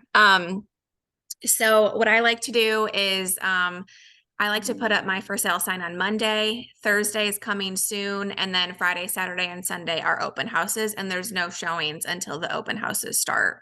So I'm just kind of like trying to build up momentum as much as I can. And I think it's worked fairly well so far. I haven't had a listing in a few months, so I'm curious to see how it goes for the next one that I have. But I like that structure a lot. And it's a structure I hadn't really thought about until I know, sorry, I'm so nasally. Coach Kat had mentioned that she does that, and she's like huge into open houses. And I think it's worth noting, like, if you're going to do that, like, definitely promote your open houses to the ends of the earth. Like, make sure a ton of people are showing up, because the whole purpose in holding off those showings is so that when people show up, they see this like influx of people and they see the urgency of it. And so I think it's important that if we do that, we need to really push them. One thing that I do love to do as well is on Facebook, every single group has different rules for like promoting your business or for real estate agents to post. So like, if you have some downtime, maybe create, a note in your phone or Google Doc or Canva or whatever it looks like, where you can structure out what that looks like. So like Ladies of Fuquay Varina, like I post on that a lot, but for real estate, you could only post on Wednesdays. So like, I want to make sure I get that post out on Wednesday, or like, the community of Holly Springs, they only allow you to post about your business on Friday. So I want to make sure I have that post ready for Friday, and whatever that looks like, because I found that I was putting a lot of time into doing that, on Facebook. And then my posts get declined because it's not Friday. You can't do a self-promotion, or whatever that looks like. So having a plan for that, I think, is also super important.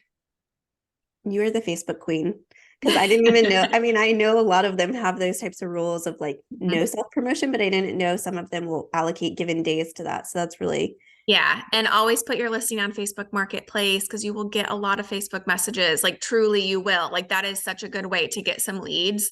So I would say, put it up whenever. Honestly, I don't think anyone's really trolling Facebook Marketplace to get you in trouble. But I would say like the week of going live, put that up. Make sure you have a graphic in there of when your open house is. And that's going to be your kickoff timeframe. That's so valid. I had a friend that was in commercial, and he for a while kind of straddled the line of residential and commercial, and he was always of that mindset. He was big into Facebook Marketplace leads. So, and I would say even too, like the other week I did an open house for Heather, and I asked her, hey, can I put your listing on Facebook Marketplace? Like I see it's not on there. And she was like, yeah, definitely. So even like maybe asking someone else at Choice, like, hey, I would love to promote your listing. And, if you don't have time to put it on Facebook Marketplace or on X, Y, and Z Facebook group that I'm a part of, like, I would love to help you with that and see if we can build some traction. And maybe they're okay with that because maybe that's not their specialty, but it is yours. So that could build some buyer leads as well for you. when you do that, do you link your KV Core at all, or do you just kind of rely on like comments and DMs on it? And like how many photos, I guess, how much work do you put into putting it onto Facebook Marketplace compared to like a listing itself? Like hardly any. I do maybe 5 photos, and depending on price, sometimes I don't put the price on there, and then they'll message me, what is the address? What is the price? Because Facebook Marketplace doesn't put the full address on it. I think it just puts the town. So it kind of does build up, some questions for people to reach out to you. But again, I don't put all of the MLS photos. No one is going to scroll through those. So really like the top 5 to 8 I would do. I don't do the full MLS description. No one's going to read it. Again, you want people to reach out to you, like asking for more information. But again, the only things you have to fill out really are, is it for sale or is it for rent? You put the address in there, but it doesn't show publicly. Bedrooms, bathrooms, square footage, description. That's all you have to put in there for it to like go active. You can put more. Yeah, I don't think it's necessary, but beyond that. Just enough to pique their interest and start a conversation / Yeah, get their exactly. info enough. Yeah, Mhm. I love that. Thanks for sharing, JC. I know Yes, you spend of a lot of course. time in that arena. To your point, Greg, I think it's just all a matter of preference in terms of days on market. In this market, especially with coming soon showing days, again, buyers are starting to want a deal. So if they look at a listing and just at a quick glance, they see that it has 7 days on market, in their mind, they're like, oh my gosh, it's been up for a week. And it might have literally just been 1 day, right? And then offhand, they're already thinking like they have a deal. But I know on the opposite side of things, I think Dee was the one that mentioned it on the weekend wrap up of saying like she has some clients that won't even look until the second weekend. So then on the opposite side of things, maybe by the time it gets to like truly only 1 week on the market, they're thinking it's 2, So anyway, whatever it is, make it make sense to you and be strong in how you present it to your sellers. And also know that if they have something they feel very strongly about, that's not the hill that we're going to like stand on till the end of time. If they feel very passionately about something and you've just explained all of their options and potential outcomes, then do it within a reasonable expectation. And then as always, make sure we have everything into Dotloop. To Taylor's point, if you do one on the front end, totally up to you, but definitely after you activate, you need to download a PDF copy and upload it into Dotloop. Doing this for a number of reasons. First and foremost, we want to just prove to them that we're going active on the date that we said that we would, and at the given time that we said. Oftentimes, those listings from MLS don't push to third-party sites for an hour or 2. And so what we don't want to have happen is be like, all right, it's active. And your sellers are over there just refreshing Zillow saying, no, it's not. Like this is our formal way of saying, yep, here it is. Here's a formal presentation that proves that there is active at the top and it went when it said it was. And we want to make sure that they have any opportunity to correct us if anything is incorrect in that listing. Again, we're going to submit for review. I know a lot of times people will wait until you are like either fully under contract or approaching closing to submit for review. Please, please, please just get in the habit of, as you have agency documents signed, that you start submitting for approval just to get ahead of things. That way, if there's anything missing, that we're catching it on the front end. And then most importantly, please make sure you're communicating with your sellers throughout the entire process, but especially when they're on the market. This is their biggest financial asset. they don't know what's happening. As much as they're trying to be chill, they've got people coming into their home that aren't saying anything back to them. They aren't sure how long it's going to take to sell. These headlines are scaring them to pieces. Like, make sure that we are talking to them and giving them any feedback that we have, even if that feedback is, I have no news yet, right? Like, just continuing to touch base. And I know Brian is a huge advocate for this, but setting a schedule and making sure your clients know what your scheduled communication is going to be. Obviously, we'll be texting them here and there, but every Friday, we're going to do a call where I'm going over an overview of our showings, any feedback that I have, our plan for going forward, right? Whatever the case may be, even if I have no news, every Friday they will get a call from me, or whatever the case may be, adding that standard practice to your business. Do you guys have any standard practices like that you just really stand on and make sure that you're relaying to your sellers to make sure that they're communicated with? And what are you telling them about feedback proactively?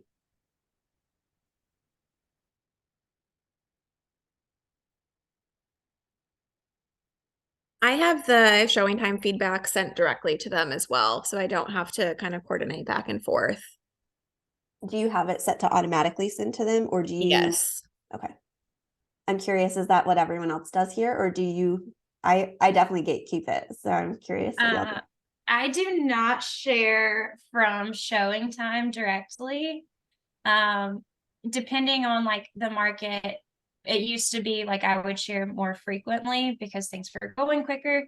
But now I send an email every Monday, and it's an update on what happened at the open houses, what feedback have we gotten, because some people are very blunt. So if I can like reframe what they're saying in a more constructive manner. Oh no, did my internet go out? Sorry. No, you're good. We can hear you a little bit. But then I can just be a little bit more constructive in it. I agree. I don't send it directly to my buyers either. I mean, I found that negative feedback just sends them into a tailspin. So I try to rephrase it, and I always communicate at least once a week, if not more, depending on what I'm doing, you know, how many showings we have.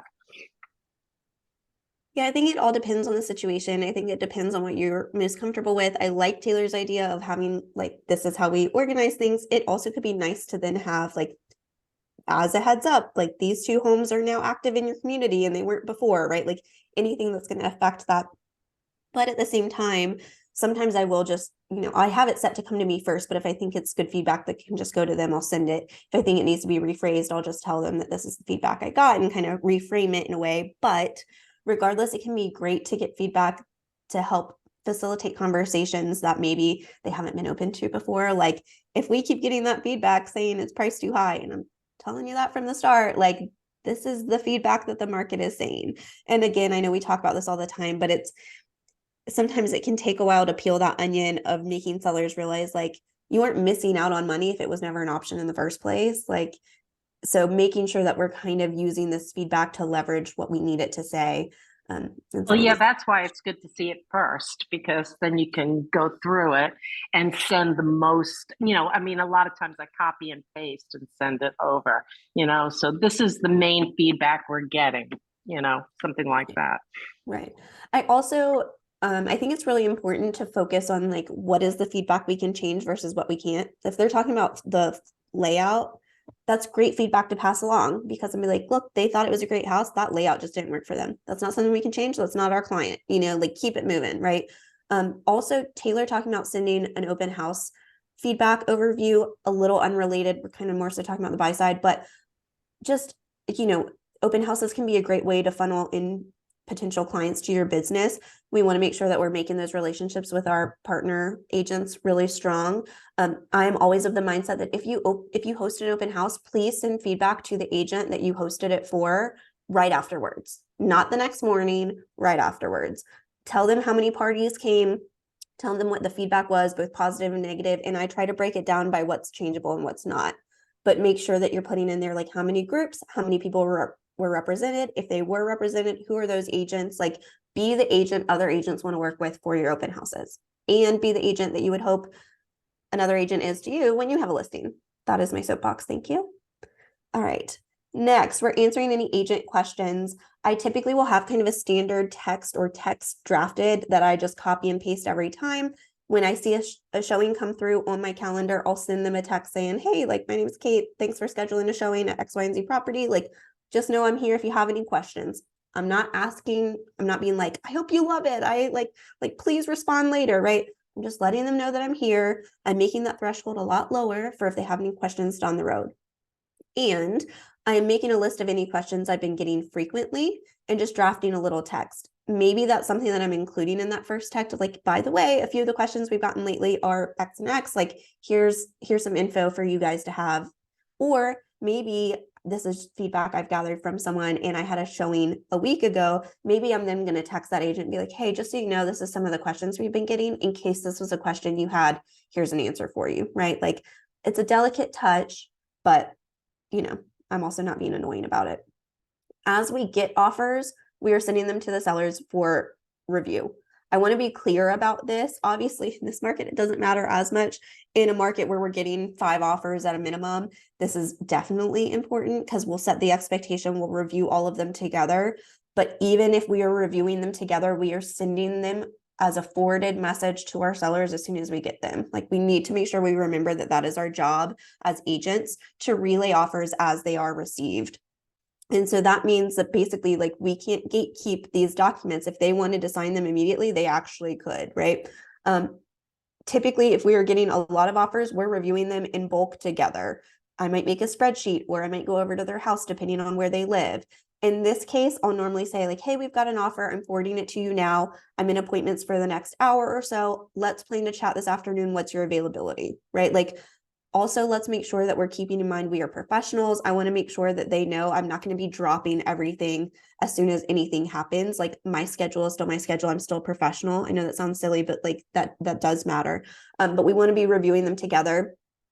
Please make sure as you're reviewing offers, I know it's obvious, but please make sure that you are reviewing not just the overview email, but that you're actually looking through the document itself. If you're sending this to a client and you don't know that there's a home warranty and a closing cost thrown in there, and you're just like, looks great, these are great terms, and we didn't review that, that is on us, right? Make sure you're going through all of those documents and make sure that you have everything that you need from them. If you are still waiting on disclosures from the buyer, or if they missed one line of the signature, like we'll still review it, but we aren't sending that back to you until you've sent us the updated version. Please know on the sell side, we want to be the final signature always. So if there are any edits, we're simply telling the buyers what those are going to be. They're going to send those to us. And once it's finalized, then we will sign it. If it is one of those situations where we have multiple offers, we can set an offer deadline. I do recommend doing that. You never know who's circling and just isn't the agent that communicates above and beyond. So there could be someone that's out there and is still interested. Maybe they were, going to be circling back soon. I will always put it in the agent only remarks. I might put it in the description itself, depending on situation. I'm definitely sending out a showing time announcement. I'm going to include it in my showing instructions, right? Like I want to make sure no one can come to me and say, I didn't know. Also, please be kind and don't burn any bridges. If there's someone that's been texting you, make sure you're texting them back. So once we have all of those, we're going to make sure that we've got everything organized. We're presenting it to them well. Make sure you're following fair housing guidelines, right? Like when we're presenting this, we can say this is a first-time buyer, but we can't say this is a buyer couple and their kids have already picked out their bedrooms, blah, blah, blah, right? Like fair housing related, make sure you're covering those bases. And then make sure you have a standard way for reviewing all of the offers so that no one feels like they got special treatment or didn't. Also, I will often run a seller net sheet for a given offer or offers. In the COVID days, I had one property that got 12 offers. Obviously, I'm not doing a seller net sheet for all of those, but for the top 3 that I figured they would probably consider those to be their top offers, I ran a seller net sheet for each of them so that we're taking into account any closing costs or any repairs, things like that. Then we're going to present to the sellers and make sure that we congratulate them. It's very easy for us to just keep it moving and be like, okay, like this is signed, on to the next thing. Please take a moment and pause. They likely have been through an emotional whirlwind, like even getting mentally ready to recognize that this is no longer their house. They've had all these people in here. They have probably worked incredibly hard to get it ready for market, all of these things. Like, please congratulate them. And once you have a signature, this is also a great opportunity to weave in your own personal brand. Maybe this is a time where you have flowers delivered. Like if you're a big flower person and you've got a local farm right down the street, like maybe you have flowers delivered to their doorstep the day after an offer has been accepted, or whatever the case may be, just weaving in personal touches that first of all makes them feel celebrated and also kind of speaks to who you are in a brand. I really like that idea. Taylor, I listened to the Marketing Bar podcast where you were featured, and I know that the person interviewing you said it would be because you're obsessed with The Bachelor. They were like, you should drop off a single rose to your people after a seller's or after an offer is accepted on the buy side and sell side. I'm like, that is so adorable. Obviously, feasibly, it's like a little harder depending on where they are, but things like that, like it is a great opportunity to weave in your brand. Did you want to share something real quick? No, now that you bring that up, I got a client under contract this week and saw them the next day for a check pickup, and I didn't bring a flower. Oh, shame, shame, shame. You didn't implement a new above and beyond policy. No, I'm kidding. Yes. But do you like, here's one of these things, it's a layering effect. Like, first of all, we got to get our process down. But then once we have our process, how can we make it us? How can we make it special to our clients? How can we make sure they feel celebrated? Just in all of this, make sure we're focusing on that. Make sure the sellers understand what's next. Like, they've done a ton of stuff. You're still going to have to get out of your house for inspections, right? Same rules apply for showings and how we prepare them as it does for appraisals and inspections. If we can't make it happen, then we need to be providing them a very fast alternative option. We need to respect that due diligence time period. We can't say like, oh yeah, you can get in a week. No, like it needs to be something fast. And also, again, we're not going to work from home. Technically, you can be there, but that's weird. Don't be that person. Get out for inspections. Then we're going to communicate to all of the people that we need to communicate to and make sure we're really crossing off all of our bases. We're going to send an executed copy of the contract to the buyer's agent. Obviously, as soon as it's signed, we're doing that. We're also calling that agent to confirm receipt and to congratulate them.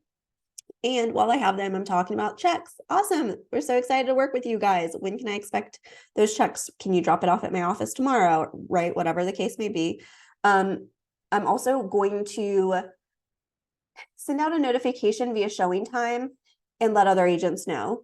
I would like to say, looking back on this, I probably would switch the order that I even have these listed in just to set the proper expectation. But please, please, please reach out to the agents that have reached out to you. Either give them a phone call or shoot them a text and be like, hey, I just want you to know that was a great offer. I'm so sorry we couldn't work together. Unfortunately, we found one that just really fit my client's needs more. I wanted you to know personally before I send it out in showing time, right? Like, there's nothing worse than having that one agent that is working really hard for her clients, but it just wasn't quite the right offer.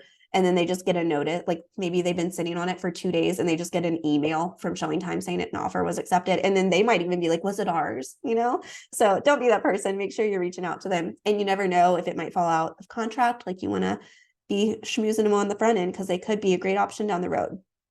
I'm then going to change it to pending in MLS and cancel all remaining showings. It should automatically do that, but it might not. So please double check. And then we're going to update everything in .loop. That fully executed contract is going to go in my document section. And again, I'm going to submit it for review. I'm going to get all those checks. I'm going to make sure page 15, might even be 16 at this point, is signed. I'm going to drop off, or I'm going to send a copy of that confirmation page back to the buyer's agent once it's signed. But likely what will happen will be, I will get the due diligence check from the buyer's agent. I will then drop that check off to my sellers. When I get that first check from the agent, I'll sign to say I received it. When I drop it off to the sellers, they will sign that they have received it. Sometimes the buyers are just like going to schedule another showing and leave it on the counter, whatever the case may be. We're making sure that they get it and that we have the right documentation. Then I will Question real quick. Please. Are people still picking up and dropping off checks, or are we mailing with tracking information more often? I'll let you guys speak. Typically handing off, in my experience, haven't moved to mailing on any of my transactions. I only mail if someone's out of town. So you pick up the checks delivered to the seller and to the buyer's agent's bringing it to the office and then you're picking it up. I can't drive all the way there and then I don't know. No, It I seems would like a say lot. definitely have them come to you, like have the buy side come to you, whether Mhm. that's like at your house, which I've done plenty of times for listing agents, either at their house or at their office, like whatever is convenient to you, but make them come to you. And then Is in terms of anyone getting, doing wiring? Because I've done that the last couple times and I feel like that's the easiest way at this point. Because we're driving all over the damn place for these checks, y'all. yeah, I think it Yeah, just no, depends on the I'm situation. definitely, it's a combination of comfort levels on both sides. I've seen Venmos, that my buyer clients have requested, will they take Venmo? And so I always like to do the, $1 first, make sure they get it and then, Mhm. send the rest type deal. So I do prefer the electronic when both Yeah. parties are open to it. Wiring, I think I have had one buyer do, and on the sell side, I'm comfortable with anything my clients are comfortable with. Yeah, totally. I just feel like the check is so old school and driving all around East Bumfuck to deliver and pick up these checks is so time consuming. Like I And feel like also a we're- lot of these clients do not have checking accounts, I find. exactly. A lot of They don't my even know younger how to write a clients- check. Yes. Yes, a lot of my It's first so time funny. buyers, they don't know how to even, they're like, what do you, I don't have that. I'm like, okay, well. Exactly. I love being able to wire. That's so Same. convenient. Yes, me too. Yeah, I would just say it's a matter of your seller's comfortability and Mhm. what your standard process is. I also think a lot more like a lot of buyers want to see the house again, right? So like sometimes they'll just make another appointment and just leave it on the kitchen counter. I know some people feel some type of way about that because then, who knows who could get it, whatever. But if they deliver it right to the sellers, that's always nice too. So I don't know, just leave it as options. But if you feel strongly about not being the one driving, then just make sure that that's how you convey it to them. Be like, this is how we accept it, or put it in the agent only remarks of like sellers prefer DD to be wired or whatever. But yeah, no, totally valid. Especially on the sales side, you're in control. Tell them what to do. Make them come to you for sure. Once it's under contract, make sure you order to have the sign changed. To under contract, it's an easy thing to have changed. Again, this is a great opportunity for marketing content. It's a great time to get a video if you're the one making that change, or it can be a great time to have your sellers come out, take a quick photo, whatever it might be, make it a big deal if you want to. The buyers are going to perform their inspections, they're going to have their appraisal, and then depending on the results, we'll negotiate. Now, you can tell that I made this course when we were towards the end of COVID, because I said, if we negotiate, I think more and more now it's pretty obvious we're going to negotiate in this market. Buyers are expecting something, but obviously it depends on what they're asking for, whether we're going to be negotiating money or repairs. Very often I try to go for money instead of repairs, just because your definition of fixed and my definition of fixed and their definition of fixed are three different things, and vendors and whatever, like it's just so much more to do. But I'm curious, with those of you that are in it either on the buy side or the sale side, what are you seeing for negotiations right now?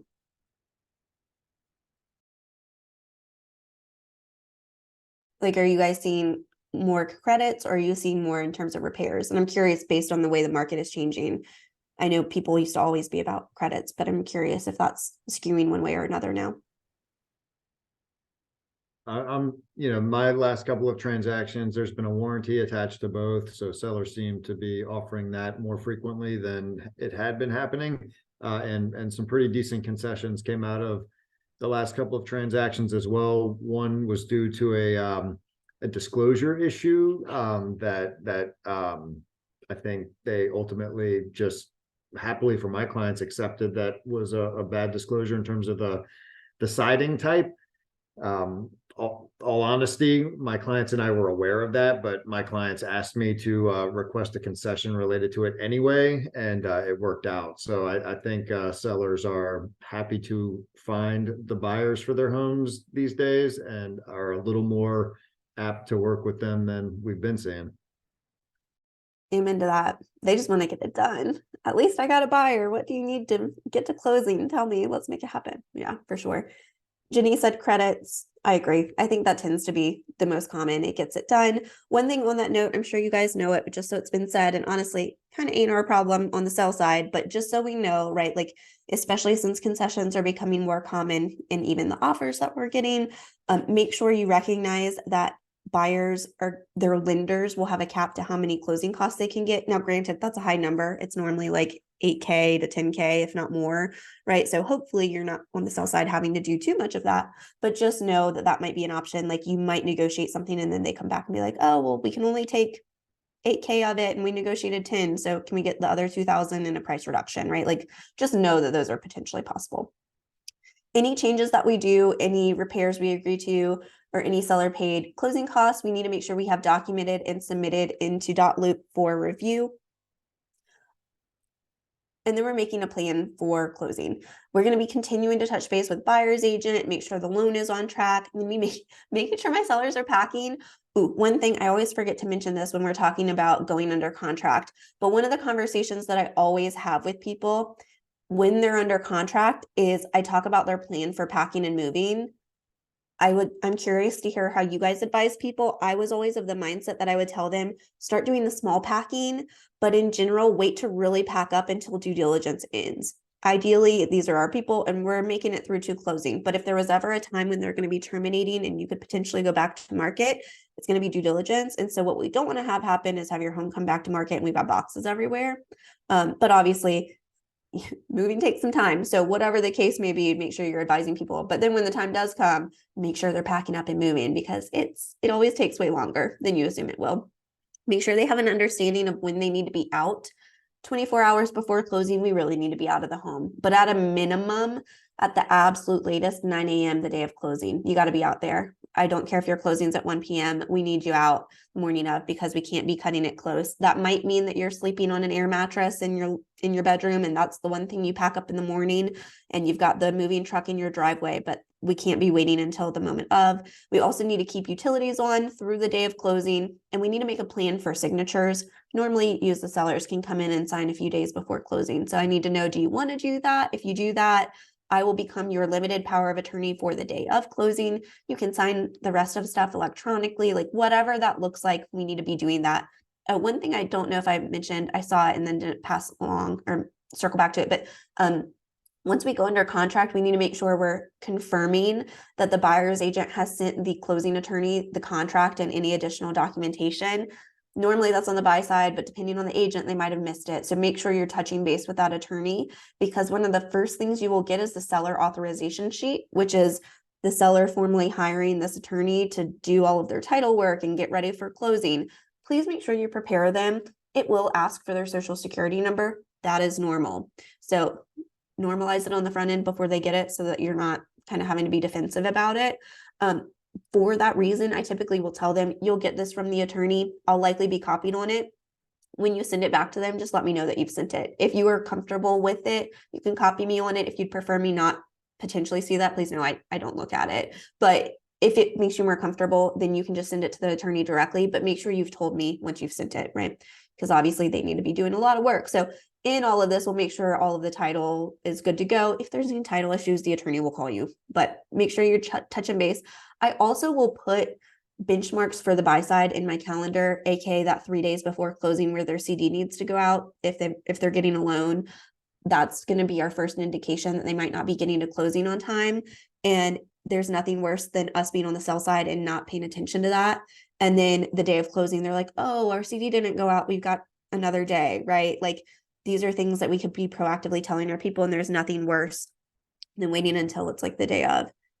Greg said, I give them the option to call in or drop by the attorney's office with sensitive info like that. Yeah, it's a great idea. Whatever makes them comfortable. I'm going to be pushing on the buy side, making sure everything looks good, make sure they got the pre-CD out. Is there anything you guys need from us? Be the agent that's great to work with. When I get that CD, I'm going to be looking at it. I'm not just looking at my commission. I'm looking at everything on there, making sure it all looks correct. I normally will then do a Loom, like screen recording video, and send it to my clients for the review. In my opinion, that's a lot easier. And then I can be like, call me if you have questions, instead of spending an hour on the phone going line by line. That can take, 5 to 10 minutes to go over instead of an hour.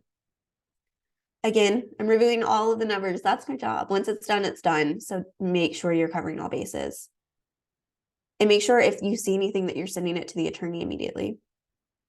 We're also going to make sure that the buyers have set up their walkthrough and make sure we have a plan or understanding of what that plan is. When are they going to be coming? Is there anything that you need from us? Are they doing a re-inspection? I always like to make sure, again, don't turn off your utilities until the day of closing, but if there's any electronic services, like if we are not conveying your security system, there's anything like that that needs to be turned off. If you've got a Nest thermostat or a Ring doorbell, anything like that that didn't used to convey and now automatically does, make sure you are disconnecting your services and providing an outline to those potential buyers of what they need to do in order to then have access. Curious with you guys, what are you seeing aside from those types of things that might be passed along to the buyers that they need to make sure that they have access to? Anything I'm missing?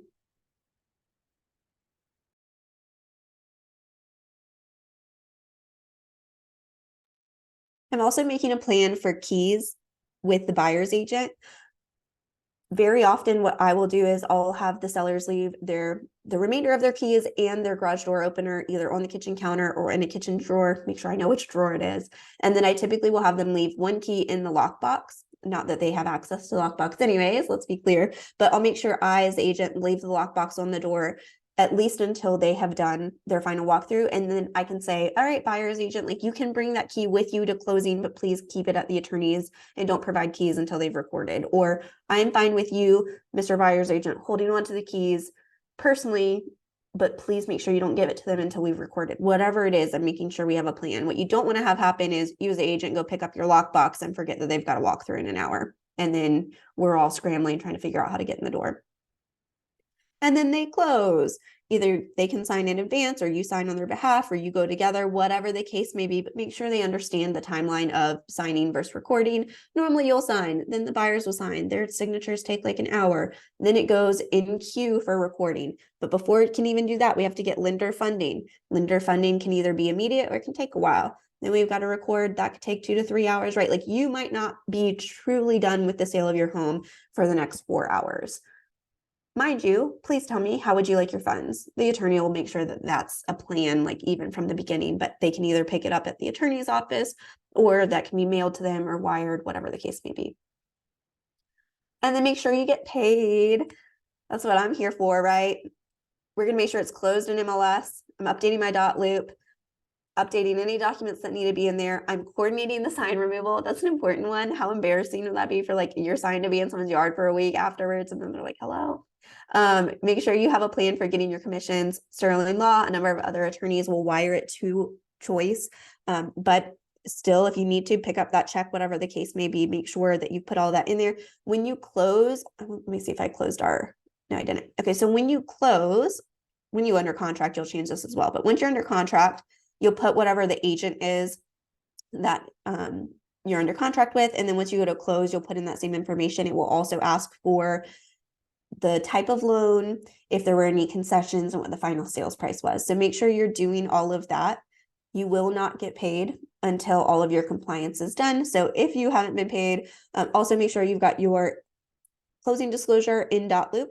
If you haven't been paid, either you haven't submitted what you need to, or you haven't submitted for review. So if everything's in there, make sure, and you're like, it's been a few days, it hasn't happened, make sure you go in and just double check that you've hit submit. And then wait for people to get settled, right? Like don't send this the day of closing, but make sure that you're asking for a review.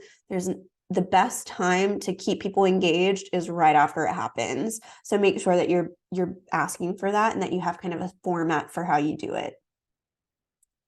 Again, utilities should be kept on through the day of closing. Make sure we explain any security systems or cameras. I like to make sure they know this one. As we all know, they cannot listen. Like, don't be a creeper. You can watch on your Ring doorbell, but you can't listen. Make sure they know what those rules are. Also, please, please, please, I didn't put this on the front end, but when we are preparing for showings, there are some hard conversations that we need to have, and I am unapologetic about them. It is my job to represent you. It is my job to make sure people have a safe experience in your home. That means that on top of making sure we have a plan for thermostats and blinds and just making things visually appealing, but we also make sure people are safe in the property. So we are putting away any of the knife blocks that are on the counters. We're making sure that any guns are either removed from the property or are in a gun safe. That means that at the listing appointment, if we're headed in that direction, or right before we, like after they've said yes and we're ready to go, and I'm telling them what we need to do to get ready, I am asking them, do you have a firearm in the home? Right? That is a question that I need to ask. If you have any prescriptions, make sure that those are locked away or out of the home. Anything that is expensive or any jewelry, make sure that's tucked away. I've had people turn like entire bedrooms into closets, which I am like totally here for. That's my vibe. Completely love that for you. However, your like Birkin bags and your Gucci shoes and all of that, like as nice as they are, I don't want them to have any potential to be stolen. So make sure that you're making sure you pass that type of info along. Is there anything that I'm missing in terms of those types of conversations that you guys have with people?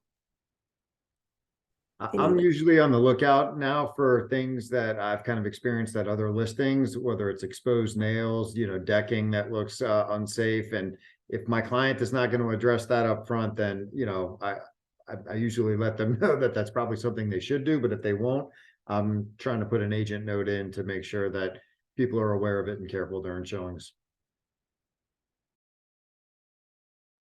I totally agree. Yeah. I think also it's an important conversation to have of like, I know you might not want to, but do you want to get your home sold? And some lender might require this, especially if we're at a price point where VA loans or in an area or really VA loans can be anything these days, but especially if, to your point, Greg, like decking, exposed flooring, any holes in the walls, anything that could be a potential issue with someone getting a loan, let's make sure we address that right now so that we don't run into any issues. And making sure our clients understand, according to the contract, you don't have to do anything. But if we are accepting someone that has a given loan type, and if there are conditions to their loan that mean we have to do something in order for them to get to closing, we are doing that. I think it's also important to set the expectation with our clients heading into potential negotiations, like as inspections are getting started, we're just setting the stage that like, yes, we don't have to do anything, but this isn't HGTV, this isn't Bravo, like we aren't fighting with the other side to be divas. We all have the same goal, which is to get to closing. And so if they come back with some $200 request that you don't see the value of, and we fight back and forth, like, would you be willing to lose your property over $200? Probably not. Like, would they walk away? Probably not, right? But if there are certain things that it's like, either get it done or fight tooth and nail, like let's really weigh what's important here. Wendy has to jump off. Thanks for hopping on. That's pretty much the end of it, y'all. I know it's a lot to absorb. It very much is like a checklist of sorts. I'll send out the recording and the slides and all the resources, but and I know it's taken forever. So thanks to all of y'all for hanging in there. I know this is a long class, but wanted to see, is there anything else either you wanted to share or anything that we didn't touch on that you think is important to either ask the question about or share with your peers? I have a question. So because this happened to me with a transaction, the listing agent, obviously, I guess we need to have some sort of proof that the client is financially ready for, to purchase the home.